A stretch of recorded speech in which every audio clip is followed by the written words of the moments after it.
Je m'appelle Marie. J'ai 26 ans. Je suis la femme du pasteur. L'institution savait depuis le début. Je le dis tout de suite parce que garder ça au cœur devient comme avaler du verre. On apprend à sourire, à bénir, mais à l'intérieur ça coupe. On m'a appris à me soumettre, à porter la croix avec douceur, à ne pas faire de vagues. On ne m'a pas appris à me protéger. Aujourd'hui je parle, parce que taire me détruit plus que de briser les apparences. Si cette histoire vous touche, likez et dites dont vous regardez. Je veux revenir à comment tout a commencé, pas pour chercher la pitié, mais parce que comprendre la séduction permet de voir comment l'abus s'installe. Je ne venais pas d'un milieu de scandale. Ma mère priait avant de parler, mon père frappait sa paume contre l'évangile comme on frappe une décision. La foi était une maison chaude dans mon enfance, une chose tangible, le parfum du café le matin mêlé au chant du cœur. On m'a élevée avec l'idée que servir l'Église, c'était servir Dieu. Alors quand Emmanuel vint prêcher ce dimanche-là, tout paraissait prophétique. J'avais 20 ans, indéfini quant à l'année exacte, et je cherchais des réponses que l'univers ordinaire ne me donnait pas. Il avait une façon de dire les choses qui faisait croire à l'évidence. Il souriait comme quelqu'un qui détenait un mystère, et quand il posait sa main sur la Bible, on aurait dit qu'il touchait la serrure d'un trésor. Il parlait de pardon, de miracle, mais aussi d'autorité, de structure. Les gens se sentaient vus. Moi, j'ai senti qu'on voyait comme on regarde une fleur qu'on veut protéger. La rencontre fut lente, tissée de regards et de conversations sous la véranda après les cultes. Les mots simples « tu as une belle foi, tu pourrais servir avec nous » sont devenus recommandations, puis promesses. Il n'y avait pas d'éclat spectaculaire, juste cette normalité qui rassure et piège. Dîner de frères et sœurs, lecture biblique partagée, prière publique où sa voix devenait guide. La congrégation avait besoin d'un leader, et moi j'avais besoin de sens. C'était la combinaison parfaite. Le courtship s'est déroulé sous le regard de l'assemblée. On m'a dit que l'on choisit un pasteur, pas seulement un mari, et que mon rôle serait sacré, être l'accompagnement de l'homme de Dieu. J'ai accepté parce que c'était formulé comme un appel.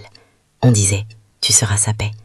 Alors j'ai laissé mes études en suspens, pour servir, pour apprendre les petites tâches d'une femme consacrée. Et je me suis mariée avec l'idée que tout ce que je perdais alors reviendrait plus tard sous une forme plus grande, une famille, une maison, une place dans la communion. Les premiers mois ont été doux. Gilbert, c'est ainsi qu'il s'appelait, savait comment me complimenter sans que cela paraisse vanité. Il me parlait des textes avec une ardeur qui me faisait croire que j'avais trouvé un complice spirituel. On recevait les anciens à la maison, les diacres souriaient quand nous chantions ensemble, les fidèles venaient boire le thé et repartir comme si le monde était plus léger. J'ai porté des robes modestes et j'ai appris à plier le linge du dimanche de façon à ce que les plis disent quelque chose sur notre dévotion. Puis sont venues les petites fissures. D'abord, ce sont les absences. Ils revenaient tard ou ne revenaient pas du tout certains soirs. On me répondait « le ministère exige des sacrifices ». Les gens bénissaient sans zèle, mais moi je ressentais un vide. Ensuite, les rumeurs, des murmures étouffés dans les marchés, des regards qui fuient quand on aborde notre nom. Les premiers jours, j'ai pensé qu'on avait mal compris, que la jalousie d'autrui tordait la vérité. On m'avait appris à cacher la dispute, à prier pour l'unité, à ne pas exposer les faiblesses d'un leader. Il y avait des signes plus concrets, le parfum sur la chemise qui n'était pas le sien, l'évitement de certains numéros sur l'écran du téléphone, un sourire au portable qui n'avait rien à voir avec le serment du dimanche. Une fois, j'ai trouvé un ticket d'hôtel dans le vide-poche de sa voiture. Il était plié, comme s'il avait peur d'être vu. Je l'ai posé sur la table et il a ri, d'un rire qui voulait tout effacer. Un billet de réunion, a-t-il dit. Et comme toujours, il y avait cette arme secrète qu'il utilisait avec finesse, la spiritualisation de tout. « Si tu exposes cela, tu vas diviser l'Église », me murmurait-il. « Pense aux âmes. » La culpabilisation n'a jamais été directe. C'était une Marie qui te pousse à te soumettre pour le bien commun. La première fois que j'ai vu vraiment, je ne suis pas prête d'oublier le goût métallique du sang dans ma bouche. Pas le mien, mais la sensation que tout ce que je croyais goûter s'était avarié. C'était un mercredi pluvieux. J'étais passée à l'église pour récupérer un document administratif. La pluie rendait la terrasse collante et les bancs luisaient sous les néons. J'ai monté l'escalier qui grince vers le bureau du pasteur. La porte était entr'ouverte. J'avais l'habitude d'y trouver des feuilles, la Bible ouverte, une lampe. Cette fois, il y avait 2 silhouettes. On m'a demandé d'attendre, de prier, d'être raisonnable. La vieille rhétorique de la patience. Je n'ai rien entendu d'abord, seulement des rires étouffés, et le bruit du fouetune d'une jupe effleurant le fauteuil. Puis j'ai poussé la porte avec la nonchalance affectée de celle qui ne veut pas savoir, et la scène m'a frappée avec la violence d'une pluie d'été. Ils étaient là, trop proches, le bureau empestant le parfum d'une femme qui n'était pas moi, Solange. Je connaissais ce prénom, la secrétaire, la voix qui répondait au téléphone, l'assistance administrative du pasteur. Les deux se sont figés, moi aussi. Pas d'exclamation théâtrale, pas de scène façon cinéma, juste le choc. Je me suis sentie comme une intruse dans ma propre vie. Il a eu le premier mot, d'une douceur calculée. « Marie, entre », a-t-il dit. Sa voix avait cette tonalité avec laquelle il domptait les contestations, calme, presque moralisante. J'ai fermé la porte, laissant la pluie faire son tremblement sur le toit. Solange était là, debout, avec ce mélange de honte et d'arrogance que j'ai appris plus tard à reconnaître chez celles qui pensent protéger leur confort. Elle a évité mon regard. Les muscles de ma mâchoire se sont tendus.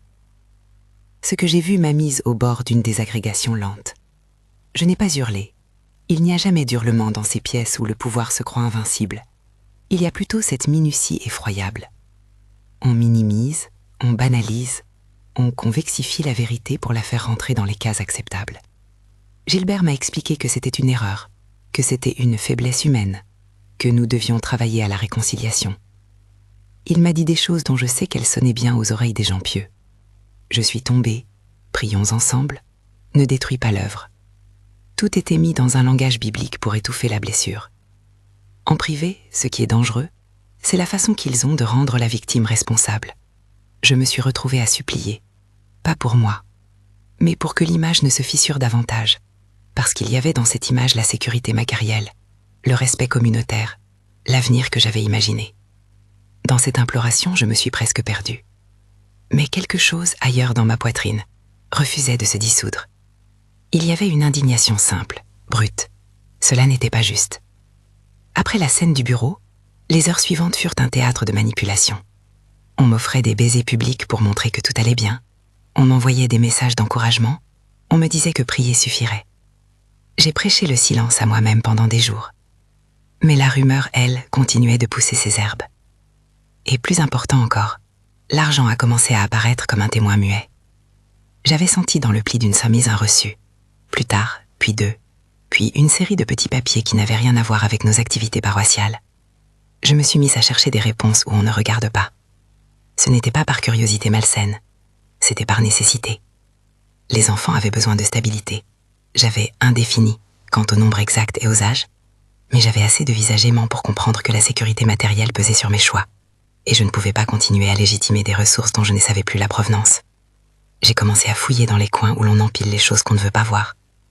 Tiroirs à double fond, la boîte à archives, les enveloppes oubliées. La découverte des registres a été l'autre grand moment. Le bruit sec des feuilles que l'on déplie, les chiffres qui se transforment en preuves, l'odeur du papier qui sent la sueur d'un travail secret. Je me souviens du tiroir qui grinçait, d'un cahier griffonné, d'un stylo qui n'était pas le mien. Les nombres dessinaient un réseau, dépenses pour des hôtels, virements vers des comptes qui n'appartenaient pas à la congrégation, achats de biens au nom de tiers. Ce qui m'a glacé, ce n'était pas seulement les sommes, que je ne peux même pas toutes chiffrer ici sans risquer d'inventer, mais la manière méthodique dont tout avait été organisé, comme si une petite armée d'excuses avait préparé la fuite. Il faut que je précise une chose, je n'ai pas trouvé tout en une seule fois. La plupart des preuves se sont assemblées comme un puzzle que l'on découvre en tremblant. Un reçu par-ci, un relevé par-là, un petit mot sur un carnet. Parfois, les pièces semblaient isolées et insignifiantes. Ensemble, elles formaient un visage. Et ce visage, pour moi, était celui de la trahison. Je n'ai pas foncé à l'église en hurlant. La prochaine étape fut silencieuse, consciente. J'ai pris des photos des documents, j'ai photocopié des pages, j'ai appris la patience de la personne qui prépare une preuve. Et puis j'ai commencé à parler doucement aux personnes en qui je pensais pouvoir avoir confiance. Robert d'abord, un diacre qui avait toujours souri quand je passais. Antoine ensuite, parce qu'il avait la réputation d'être juste. Daniel aussi, plus réservé, mais influent. Je n'ai pas appelé la grande assemblée ni prononcé de condamnation publique. Je savais que l'institution protégeait ses propres mécanismes, et je savais aussi qu'un coup trop brusque pouvait me faire passer pour folle ou manipulatrice. Les entretiens furent un enchaînement d'émotions. Regards qui deviennent durs, respirations qui se raccourcissent, promesses de discrétion, puis des hésitations. Certains m'ont regardé comme si j'étais en train de craquer. D'autres ont eu ce petit frisson de défi intellectuel. Si ce que tu dis est vrai, que faisons-nous ? Nous avons décidé, après des heures où le silence faisait plus de bruit que les mots, de demander un audit. C'était une décision prudente, officielle, administrative, difficile à contester. Mais demander un audit dans une église, c'est comme demander à ouvrir une fenêtre dans une maison qui craint le vent. La poussière va voler. La réaction institutionnelle a été lente, lourde, prévisible. On a appelé au calme, à la prière, à attendre la vérité. Mais derrière les paroles pieuses, je percevais une autre logique, la préservation de l'image, la crainte des schismes, cette volonté de contenir le scandale pour ne pas perdre fidèles et dons. Je ne les accusais pas tous. J'ai vu des visages peinés, des mains qui tremblaient. Il y avait aussi des gens convaincus que l'Église devait protéger son pasteur à tout prix. L'institution aime les raccourcis moraux. Si le chef est touché, on dit que c'est une épreuve. Si la communauté vacille, on prie. Tout devient une épreuve spirituelle, sauf l'argent, qui lui reste mesurable. Entre-temps, Gilbert a compris que mes mouvements n'étaient plus ceux d'une épouse obéissante. Son comportement a changé de façon calculée. Des sourires plus larges en public, des reproches discrets en privé, des menaces voilées. « Tu veux détruire l'œuvre de Dieu », me disait-il dans des phrases où son calme masquait une rage froide. Il a aussi tenté d'acheter le silence par des promesses matérielles, par des réassurances sur notre avenir, comme si l'argent pouvait effacer l'humiliation. Le chantage n'était pas seulement spirituel, il était aussi économique. « Si tu pars, que deviendras-tu » me demandait-on. Il y avait dans cette question toute la violence du monde, la peur du lendemain transformée en lien. Je me rappelle la nuit où j'ai mis tous les documents dans une pochette noire, la main qui tremble, les papiers qui froissent. J'ai laissé une lettre sur la table, une lettre courte, presque sans colère, où je demandais simplement honnêteté et réparation. Puis je suis partie dans la fraîcheur de l'aube. Mes enfants dormaient encore. Je les ai regardés avant de partir. Leurs respirations régulières m'ont donné une autorisation. Partir pour leur bien. C'était le début d'un basculement. Je n'avais pas encore prononcé tout ce que j'allais dire publiquement, mais j'avais commencé à choisir l'action sur la résignation. En quittant la maison, je n'ai pas emporté tout. J'ai pris l'essentiel, les documents, un peu d'argent en réserve, des vêtements, et surtout cette certitude que je pouvais, malgré tout, refaire une vie. Il y avait tant de détails insignifiants qui m'hantaient, une tasse de porcelaine qu'il aimait, un chapelet laissé sur la table, mais au fond, il fallait agir. Le trajet vers la réunion avec les diacres me semblait une procession. Les rues étaient encore vides, le soleil se levait à peine. J'ai pensé à ma mère, à la façon dont elle pliait le linge en priant silencieusement pour que nos choix soient guidés. J'ai pensé à Dieu aussi, non pas comme à une institution, mais comme à une présence que je connaissais depuis toujours. Mon rapport à la foi avait changé. J'étais toujours croyante, mais plus capable de séparer la foi de ceux qui s'en servent. Avant d'entrer dans la salle où nous allions nous réunir, j'ai respiré. Je tenais la pochette contre moi comme un rempart. Mes mains étaient couvertes de petites marques d'encre. À l'instant où j'ai franchi la porte, j'ai reconnu le silence différent, celui d'un lieu où on attend quelque chose qui peut faire basculer des vies. C'est là que je m'arrête pour aujourd'hui, au bord de la parole qui va tout faire vaciller. Je sais ce que certains pensent déjà. Pourquoi maintenant? Pourquoi ne pas laisser prier? Mais la réalité est que le temps permet aux choses de s'aggraver. Il y a des silences qui protègent les prédateurs. Je pose tout ceci ici comme une confession sincère. Ce n'est pas une dénonciation hâtive. C'est le récit de ce qui s'est construit en moi entre la douleur et la détermination. La suite, je la raconterai, parce que raconter est la seule façon que j'ai trouvée pour transformer la honte en puissance. Je veux que celle qui écoute sache qu'il existe une voie. La vérité n'est pas toujours confortable, mais elle est libératrice. Indéfinie reste la date exacte de certains événements, et je choisis de garder précises les preuves plutôt que des chronologies que je ne peux garantir ici. Je vous laisse avec l'image de mes mains qui tiennent cette pochette noire et le bruit des pages qui attendent d'être lues. Ce n'est pas la fin, c'est un moment où tout bascule. La salle où nous nous sommes réunis sentait le mélange familier du vieux bois et du café refroidi. Les vitres laissaient passer une lumière plate, qui ne mentait pas. Elle rendait visible la poussière, les rides des visages, les hésitations. Robert était déjà là, les mains croisées sur la table. Antoine tenait un carnet. Daniel regardait par la fenêtre comme s'il cherchait un mot à l'extérieur. J'ai posé la pochette sur la table comme on dépose une pierre dans un puits. Le silence l'a accueilli. Les feuilles semblaient plus sonores que les paroles. Je ne veux pas vous décrire chaque échange mot à mot, parce que la vérité n'a pas besoin d'un théâtre. Mais je veux que vous sentiez l'air de ce moment, la manière dont on mesure une accusation, la façon dont les hommes hésitent entre la loyauté aux frères et l'obligation à la transparence. Robert a pris la parole le premier, d'une voix qui tremblait mais qui cherchait à rester mesurée. Il a lu quelques extraits des registres que j'avais photocopiés, virements vers des comptes inconnus, factures d'hôtel, justificatifs d'achat personnel présentés comme dépenses du ministère. La salle a basculé, imperceptiblement. Antoine a voulu prendre le chemin du rationnel. Il faut un audit formel, a-t-il dit. Daniel, plus silencieux, a hoché la tête, conscient de la balance. Accepter l'audit, c'était accepter de mettre notre maison commune à nu.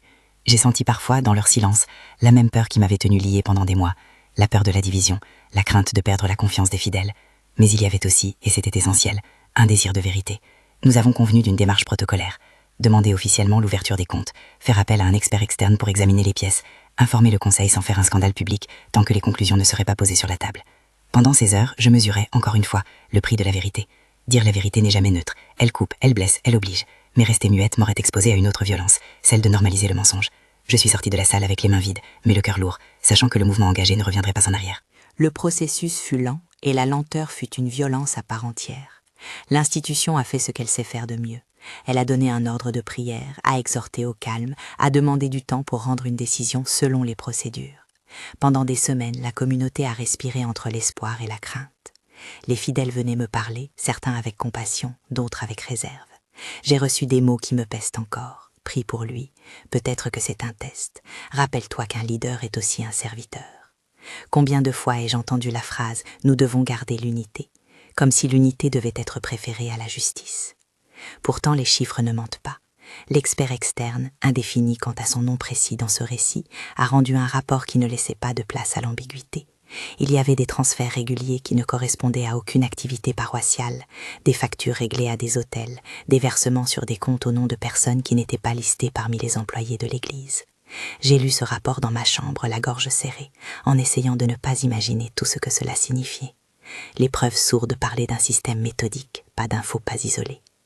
Lorsque le rapport a été présenté au conseil, la réunion fut pleine de gestes retenus. Certains pleuraient, d'autres cherchaient à minimiser. Gilbert, lui, a choisi la stratégie que connaissent bien ceux qui ont trop de pouvoir pour admettre une faute, la dénégation, suivie d'une offre de repentance publicisée, puis d'une tentative de sauvegarder la figure.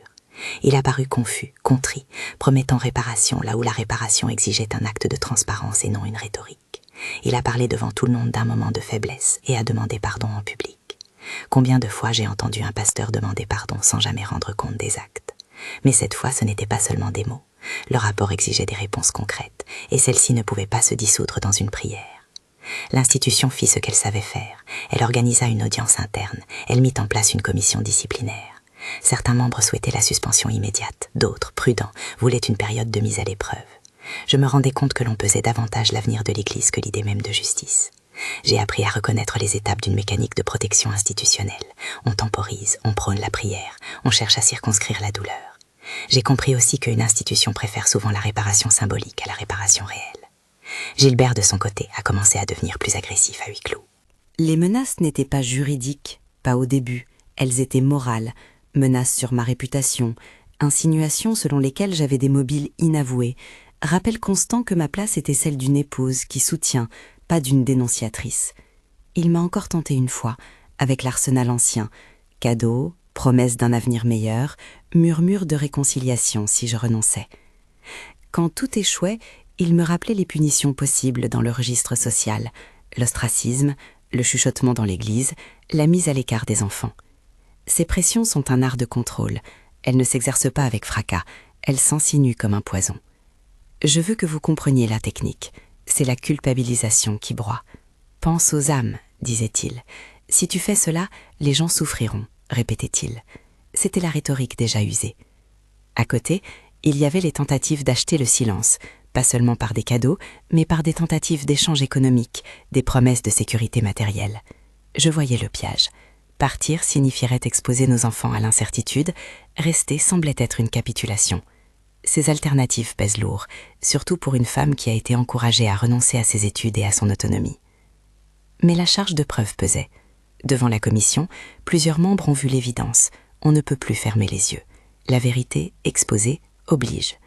Le résultat officiel fut de demander la mise à l'écart temporaire de Gilbert, en attendant des clarifications supplémentaires. Il y eut des pleurs, des cris étoussiers, des bénédictions prononcées, des étapes rituelles pour sauvegarder l'image. On a mis en place une mesure destinée à protéger la réputation de l'Église et à rechercher la vérité. Pour certains, cela ressemblait à de la justice, pour d'autres, c'était une manière de contenir le scandale. Lorsque la nouvelle s'est répandue, la communauté a réagi comme un corps pris d'un frisson. Il y eut des départs, des conversations animées au marché, des lettres anonymes envoyées à des familles. Je compris, parfois avec surprise, que certaines personnes choisissaient la compassion pour moi et d'autres restaient attachées à l'idée que tant que le leader demandait pardon, il méritait la grâce. Les deux attitudes sont humaines et je ne porte aucun jugement simpliste. Je veux seulement dire que l'amour d'une communauté peut se manifester de façon contradictoire quand la confiance est brisée. Puis vinrent les jours de rumeurs plus féroces, des murmures ampliés par la peur et l'espoir des uns et des autres. Gilbert a tenté plusieurs manœuvres, rencontré des frères influents, imaginé un discours de repentance publique, dire qu'il avait été manipulé.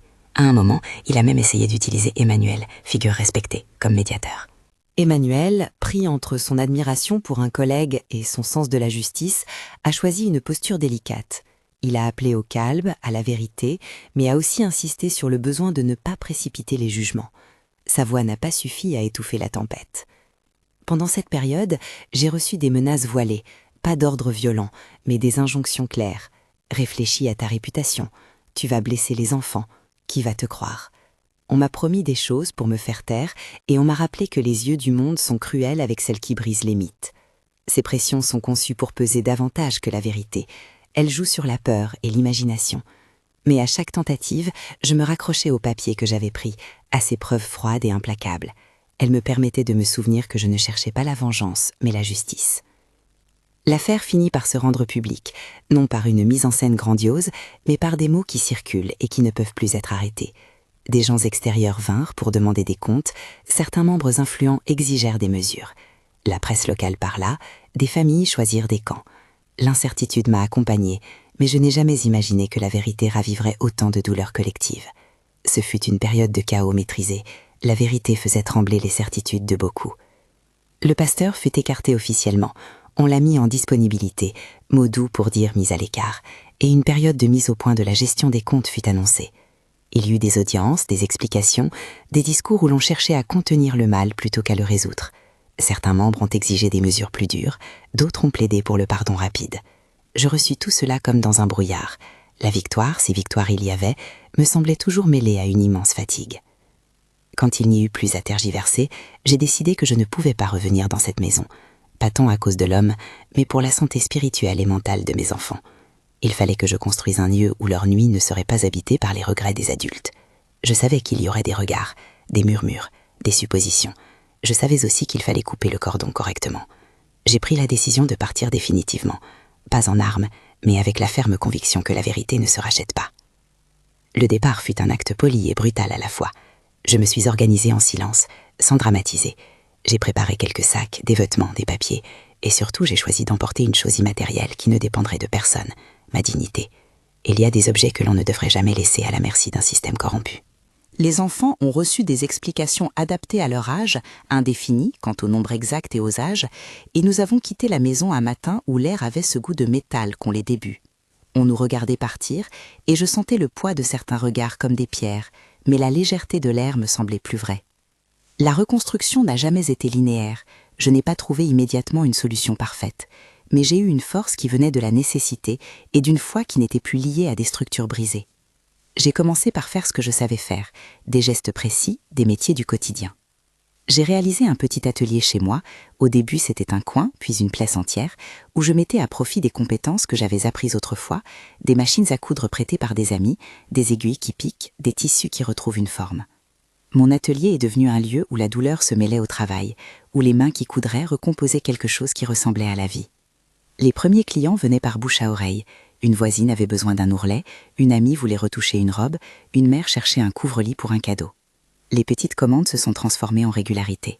J'ai retrouvé quelque chose d'essentiel, la valeur du travail bien fait et la fierté de gagner son pain. Chaque point de couture était un petit acte de réparation. J'ai appris à compter autrement, pas les transferts bancaires opaques d'un chef, mais les pièces de tissu, le nombre d'heures, le prix juste. Ce n'était pas la prospérité des sermons, mais c'était une prospérité réelle, lente et digne. Mes enfants ont grandi dans cet atelier. Ils ont vu la sueur sur mon front, les lignes de fatigue, mais aussi la dignité d'un métier. Ils ont appris à réparer, à transformer, à inventer.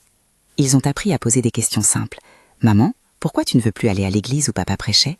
Et j'ai répondu avec douceur. Parce que parfois les maisons qui aiment Dieu sont blessées par des hommes. Nous aimons Dieu, mais nous ne garderons pas ce qui nous fait du mal. Je leur ai appris que la foi n'est pas un blindage qui protège des erreurs, mais une boussole pour nos choix. Sur le plan économique, cela n'a pas été immédiat. Il a fallu gérer des dettes laissées par des années de dépendance, des factures, des engagements sociaux. J'ai appris à tenir un cahier de comptes, à ne plus déléguer ma sécurité à une autorité. J'ai consulté des amis, des femmes du quartier qui avaient des commerces, et j'ai pris des décisions pratiques. Un budget, des priorités, une discipline quotidienne. J'ai jonglé entre commandes, école, prières et nuits brèves. La dignité n'annule pas la fatigue, elle la rend audible. Le chemin ne fut pas sans reproche. Certaines personnes m'ont accusé d'avoir brisé une famille, d'autres m'ont proposé l'indifférence. J'ai entendu des mots amers, des tentatives de culpabilisation. Mais j'ai aussi reçu de précieuses marques de solidarité, des voisins qui gardaient mes enfants un après-midi, des femmes de l'église qui venaient acheter des nappes, des inconnus qui disaient « bravoure » avec respect.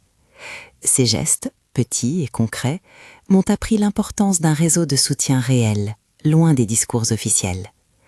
Sur le plan spirituel, ma relation à Dieu a évolué et elle a été la clé de ma stabilité.